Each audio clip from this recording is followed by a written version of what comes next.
কালাই রুটি যেখানে তৈরি করছে একদম চুলার পাশে বসেই খাচ্ছে। বিসমিল্লাহ।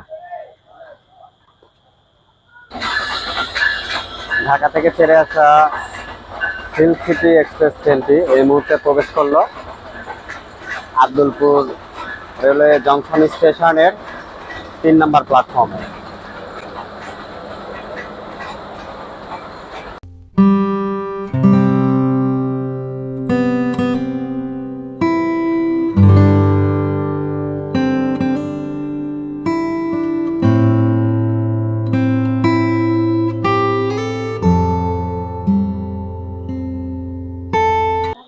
এই আব্দুলপুর রেলওয়ে জংশন স্টেশনের এই যে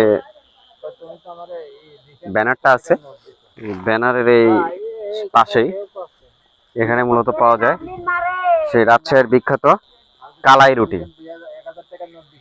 এই হচ্ছে কালাই রুটির দোকান। কত করে পিস এগুলো? 30 টাকা। কালাই রুটি যেখানে তৈরি করছে একদম চুলার পাশে বসেই খাচ্ছে। বিসমিল্লাহ।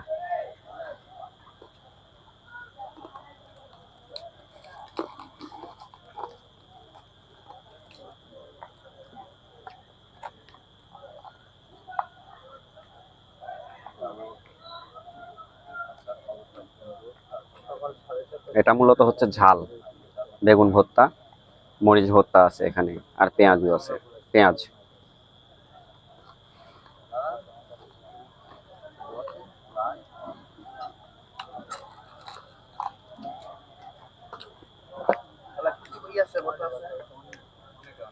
স্বাদের রেটিং যদি আমি দিই 10-এর মধ্যে এটাকে 8 দেওয়া যায়।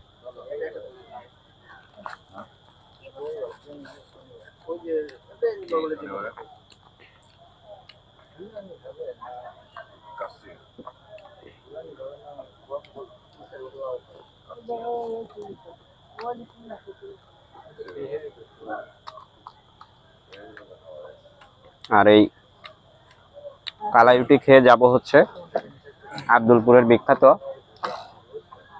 আলু ভাজি এবং হচ্ছে লুচি খাওয়ার জন্য। আজকে যেহেতু আসছি এই এলাকায়, এই এলাকার ফেমাস খাবারগুলো খেয়ে দেখতে হবে।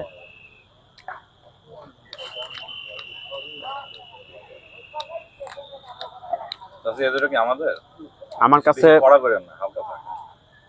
এই কালাই রুটিটা ভালো লাগছে, বিশেষ করে যারা এই রুটে ট্রেনে যাতায়াত করেন সময় পেলে চলে আসবেন এখানে।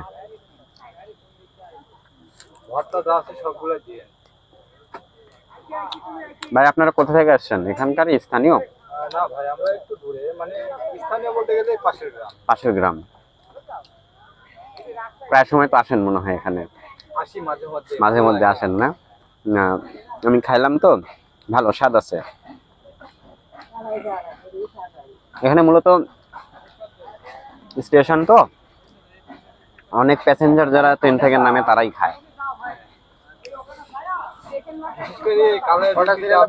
শীতের দিন আরো বেশি ভালো লাগে।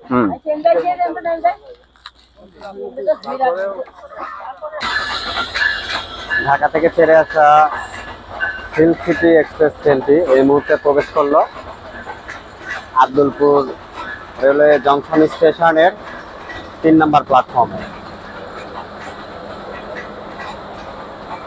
কালাই রুটি খেতে খেতেই ট্রেনটি চলে আসলো স্টেশনে, আর আমিও ক্যামেরা বন্দি করে ফেলে দিলাম সিল্ক সিটি এক্সপ্রেস ট্রেনটিতে। মূলত এটাতেই আসার কথা ছিল মাইম ট্রাভেলার মাইম ভাইয়ের।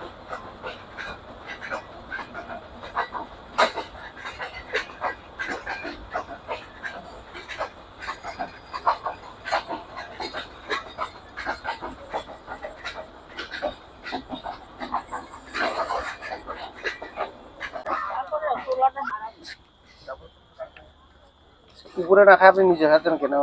ভাইজান ভিডিও করছি। আপনি কি সিল্ক সিটিতে আসলেন? হ্যাঁ। কোথা থেকে আসলেন? ঢাকা থেকে? না, আমি বড়াল ব্রিজ থেকে আসলাম। আচ্ছা আচ্ছা। এখন কি মূলত কালাই রুটি খাবেন? কালা রুটি একটু খাই দেখি, অনেকদিন পরে।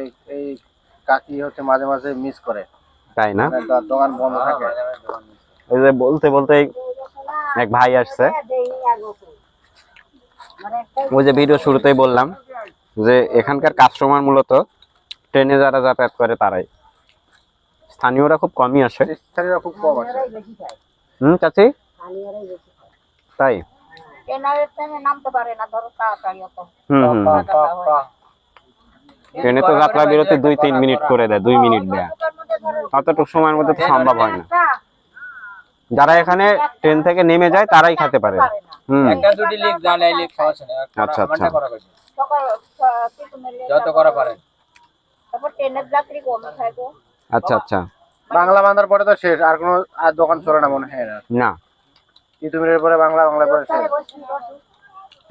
কারণ আজকে নাটোরে যাব হচ্ছে বাংলা বান্ধাতে করেই যাব, কারণ আমি ট্রেনে ভিডিও করছিলাম আর ট্রেন আমার ভালো লাগে। ট্রেনে চড়ে আসলাম, ওই বাংলা বান্ধাতে চড়ে আসলাম আব্দুলপুর বাংলা বান্ধা স্টেশনে, থেকে ওটাতেই আসছিলাম, এখন আবার ওটাতেই নাটোরে ব্যাক করব।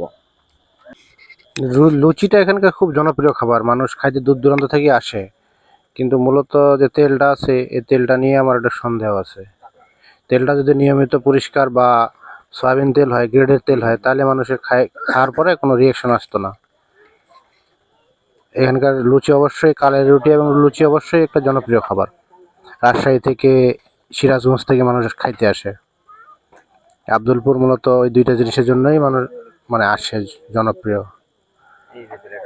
এখন যারা দোকানদার আছে তারা যদি সচেতন হয়, তেলটা রেগুলার করে বা বেশি পুরাতন তেল না দেয়, তাহলে মনে হয় খাবারের মানটা একটু ভালো হবে, স্বাস্থ্যসম্মত হবে, হাইজেনিক হবে। ধন্যবাদ আপনাকে।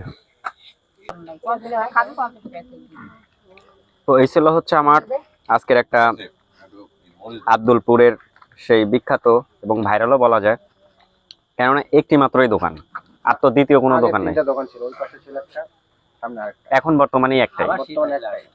শীত যখন আসবে তখন আবার বেশি হবে, তো 12 মাস ইনি থাকে। তো এই ছিল হচ্ছে আজকের ফেমাস খাবারের একটা ব্লগ ভিডিও। ভালো লাগলে অবশ্যই সাবস্ক্রাইব করে রাখবেন চ্যানেলটি, আর যারা ফেসবুক পেজের মাধ্যমে দেখছেন, ভিডিও ভালো লাগলে শেয়ার করে অন্যকে দেখার সুযোগ করে দিবেন। তো আজকের মতো বিদায় নিচ্ছি, সবাই ভালো থাকবেন।